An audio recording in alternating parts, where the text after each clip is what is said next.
China ini ngelakuin QE ya karena negaranya lagi pengen nge-recover loh, gitu. Kita cek ya, dari 220 bank central banks ya, nol. Ya, ini nggak ada yang lagi naikin suku bunga sama sekali. Semua itu lagi dropping. Ya, dan kalau kita cek ya, kita pairing semua chartnya ya.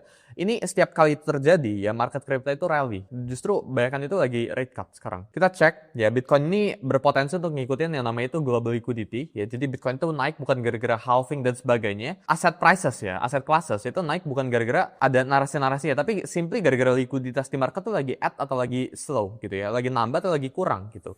Kita lihat ya teman-teman di sini global liquidity ya dari tahun 1961 ya 67. Ini ngelakuin yang namanya itu 65 month cycle ya, itu kurang lebih 4 tahunan. Jadi kenapa ada 4 year cycle? Ya karena ada global liquidity cycle ini ya. Jadi bukan 4 year crypto cycle ya, tapi global liquidity cycle. Dan kebetulan di tahun ini kalau kan cek ini 5,4 tahun ya global liquidity-nya itu, bukan dalam 4 tahun. Dan ini sering terjadi guys di tahun 19-an ya, di abad ke-19 ini terjadi, di tahun 2000-an ini terjadi. Jadi mereka emang suka ada nge-lag beberapa bulan atau mungkin 1 tahunan gitu. Correlation dari global liquidity dan Bitcoin ya itu ada di 90,4% ya dari range sekarang ya, which ya kalau kita cek ya, Bitcoin itu punya correlation yang very high ya, dan belakang ini global liquidity itu rally up ya, memang nggak one by one naiknya ya, memang misal global liquidity GLI itu naik 1 minggu ini, besokannya atau minggu depannya Bitcoin juga ikutan naik, nggak langsung kayak gitu, emang ada lagging effect-nya, cuma mereka selalu benar ya, secara directional tuh mereka benar karena 90,4% chance kan.